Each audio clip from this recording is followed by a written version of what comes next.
Les mathématiques sont cuites, ou comme on dit en anglais, it's over. Mais est-ce vraiment le cas? En tout cas, c'est un physicien du MIT, Alexander Wisner-Gross, qui l'a dit récemment. Il a dit, je cite, « Math is cooked ». Il l'a répété 2 fois pour être sûr qu'on avait bien compris. Il n'est pas le seul à le penser, mais son intervention a déclenché une réaction mondiale de tous les mathématiciens, et la polémique s'est vite propagée. Les maths se sont divisés en 2 camps. C'est un choc frontal entre 2 visions. D'ailleurs, le choc a été tel que les plus grands mathématiciens se sont réunis pour co-signer ce qu'ils appellent maintenant la déclaration de Leiden sur l'intelligence artificielle et les mathématiques. C'est un texte fondateur sur les règles à respecter. Bonjour à tous, c'est ce que l'on va voir aujourd'hui. Les maths sont-elles vraiment cuites ? Quand on y réfléchit, la réponse est en réalité un peu plus complexe que prévu. Messieurs, dames, l'IA fait beaucoup de bruit dans tous les domaines. C'est maintenant les maths qui sont touchés de plein fouet. Alors, on y va. Je vous rappelle rapidement que si vous aimez la chaîne, n'oubliez pas de vous abonner, ça soutiendra beaucoup mon travail. Et sachez aussi qu'on a une newsletter gratuite où vous recevez tous les jours toutes les infos à ne pas louper. Les liens sont en description sous cette vidéo. Il y a quelques semaines, un modèle d'IA d'OpenAI a résolu un des grands problèmes de mathématiques ouverts depuis 80 ans. Ce n'était pas un exercice de lycée et pas non plus un sujet d'Olympiade. C'était un vrai problème de recherche, posé en 1946 par Paul Erdos, donc l'un des mathématiciens les plus prolifiques du XXe siècle. Et depuis, la communauté mathématique mondiale est en train de perdre son calme, car en ce moment, il se passe des choses qu'elle n'avait absolument pas anticipées. Pour comprendre pourquoi ce résultat fait autant de bruit, il faut d'abord mesurer la vitesse à laquelle tout ça s'est produit. En 2022, les grands modèles de langage avaient du mal à additionner correctement. En 2024, ils résolvaient des problèmes d'Olympiade, qui sont un peu les Jeux olympiques des mathématiciens. En 2025, ils s'attaquaient déjà à des questions de recherche, avec bien sûr des résultats discutables. Et enfin, le 20 mai 2026, OpenAI annonce qu'un de ses modèles internes a réfuté une conjecture que personne n'avait réussi à toucher depuis 8 décennies. 4 ans pour passer du « il ne sait pas compter » à « il résout ce que personne n'avait résolu ». On n'avait jamais vu une telle trajectoire. Le problème en question est en fait assez simple à énoncer, ce qui est rare en mathématiques de recherche. Vous placez des points sur un plan, puis vous cherchez à maximiser le nombre de paires de points séparés par exactement la même distance. Erdos pensait que la meilleure configuration possible ressemblait à une grille carrée. Ça paraissait évident, et pendant 80 ans, la grande majorité des mathématiciens a été d'accord avec lui. Mais le modèle d'OpenAI a montré qu'ils avaient tous tort. Il a trouvé une famille infinie de configurations qui fait strictement mieux que la grille, en utilisant des outils tirés de la théorie algébrique des nombres. Donc un domaine que personne n'avait pensé connecté à ce problème géométrique spécifique. Et le détail qui a fasciné tout le monde, c'est que le modèle a trouvé la solution du premier coup en une seule passe d'après la publication du labo. OpenAI l'a ensuite relancé plusieurs fois sur le même problème, juste pour voir. Il trouve la bonne réponse environ 1 fois sur 2. Ça veut dire qu'il n'est pas capable de vérifier sa propre logique, mais ça veut aussi dire qu'il ne produit pas du bruit aléatoire qui ressemble vaguement à des maths.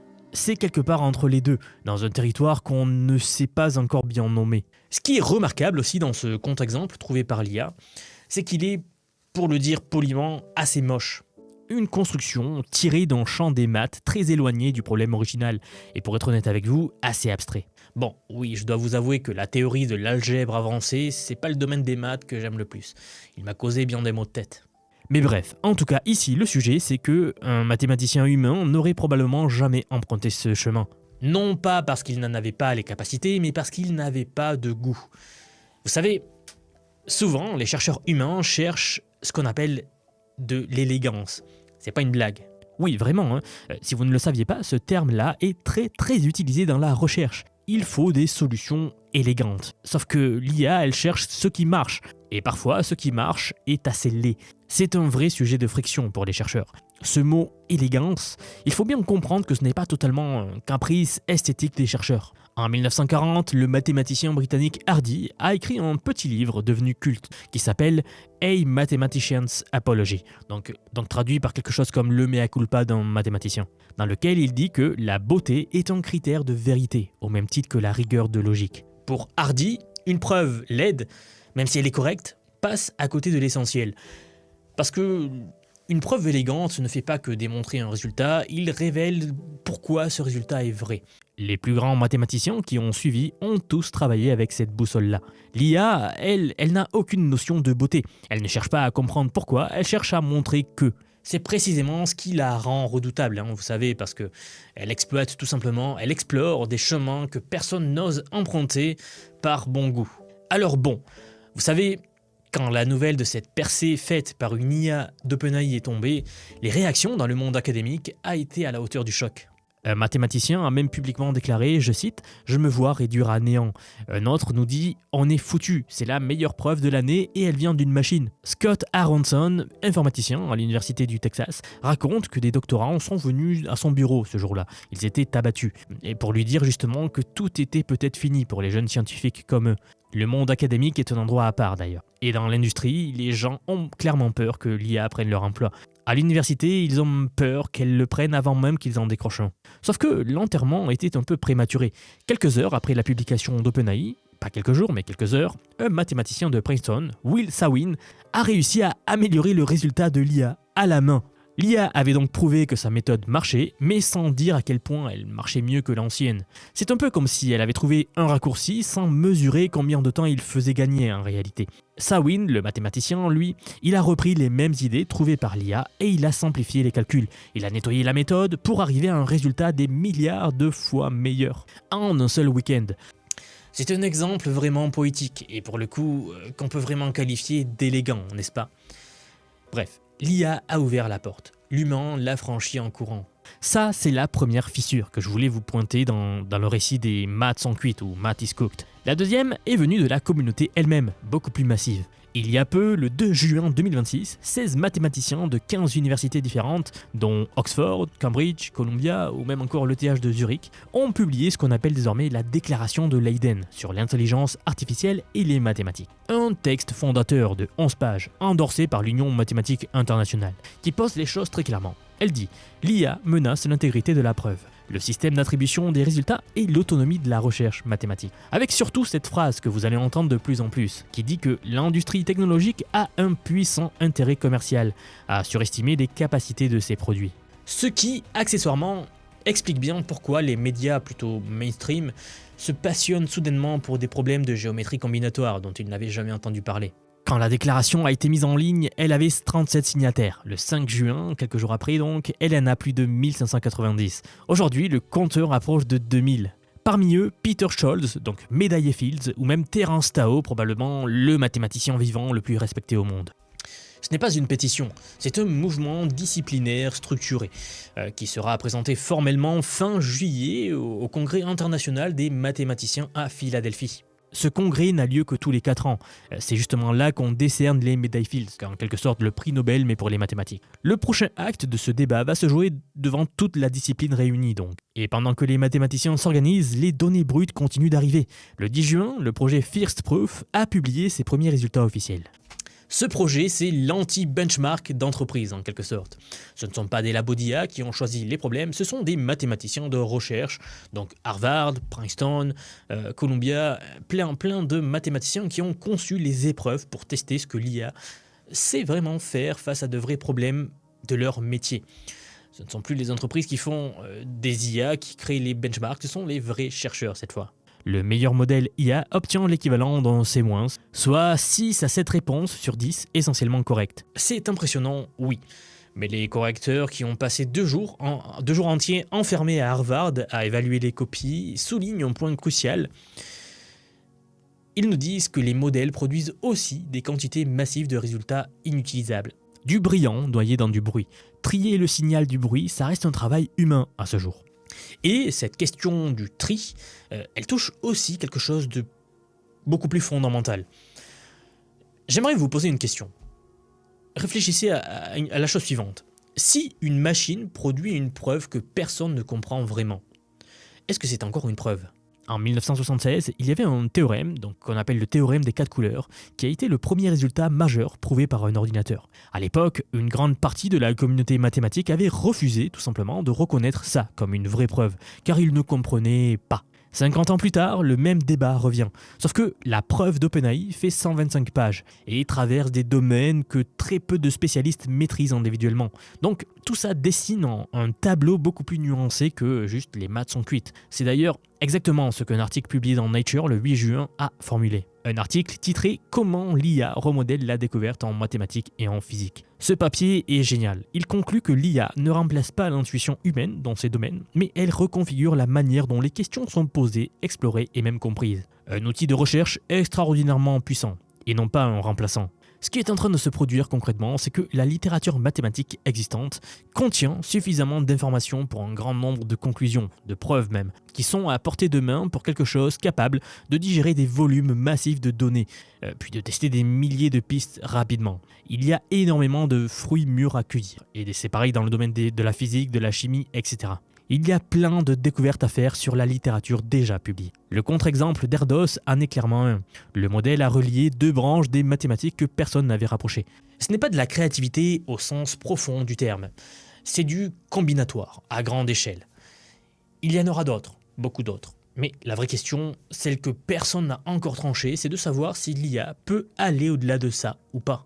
Au-delà de l'extraction de motifs dans les méthodes humaines, au-delà du remplissage des trous dans la littérature. Est-ce qu'elle peut inventer ses propres cadres conceptuels, ses propres méthodes, etc.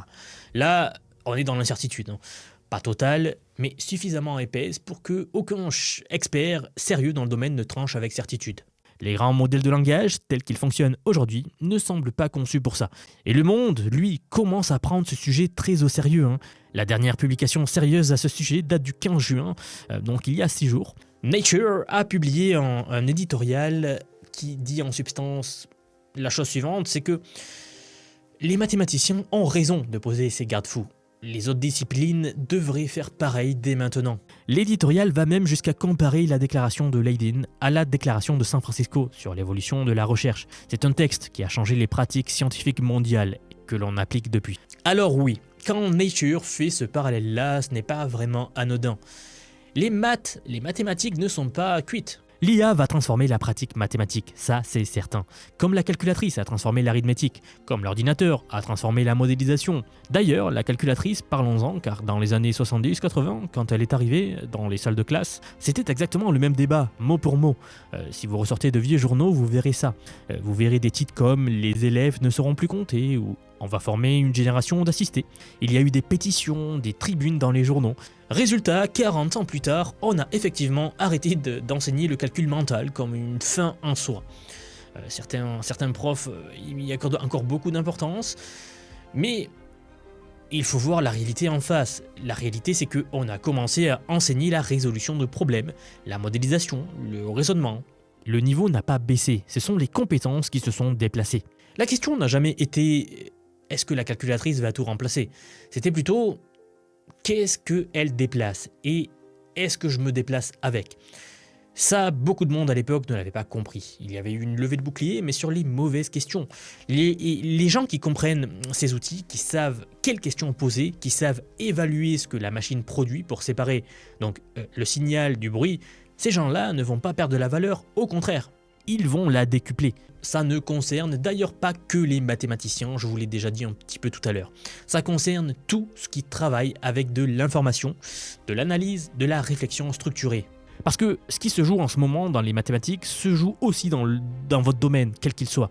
Le monde se divise entre ceux qui utilisent ces outils, ceux qui les comprennent, ceux qui en tirent parti, face à ceux qui se font tout simplement remplacer par eux. Et si vous regardez tout ça en vous disant qu'il serait peut-être temps de comprendre vraiment ce que l'IA peut faire pour vous, si vous voulez être du côté de ceux qui posent les bonnes questions plutôt que ceux qui attendent que la machine décide à leur place, alors j'ai justement quelque chose pour vous. J'aimerais vous dire que depuis quelques mois déjà, j'ai construit un programme d'apprentissage unique. Je vous apprends l'IA sous tous ses aspects. C'est un parcours que j'ai créé et pensé pour vous transmettre tout ce que je sais. Alors non seulement sur les modèles d'IA comme ChatGPT, Gemini de Google, Grok de Elon Musk, Claude, etc. Je vous montre en fait et surtout la manière de les intégrer concrètement dans votre vie, dans votre travail, dans vos projets. Et ce que vous soyez salarié, indépendant, entrepreneur ou même à la retraite. Car oui, nous avons beaucoup de retraités dans la communauté et ils utilisent l'IA au quotidien. J'ai récemment sorti la plus grosse mise à jour à ce jour de la formation. Ça fait un petit moment que j'en parlais, mais ça y est, elle est là, elle est en ligne. C'est un module entièrement dédié à l'automatisation par IA, donc en utilisant N8N. Autrement dit, la création d'agents IA, donc des espèces de salariés virtuels qui vont travailler pour vous et tout faire pour vous. En somme, vous faire gagner des heures et des heures et des heures. Vous êtes déjà plus de 6 à 7 000 à avoir rejoint ce programme, donc merci pour tout ce soutien. Et enfin, sachez qu'il n'y a pas besoin d'être développeur, pas besoin d'avoir un profil technique. Je vous prends par la main et pas à pas, avec des leçons vidéo claires, des cas concrets pratiques, on voit tout ce qui touche à l'IA.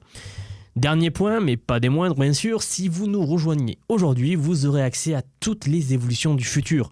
Sans surcoût, accès illimité à vie à tout ce que je veux vous apprendre.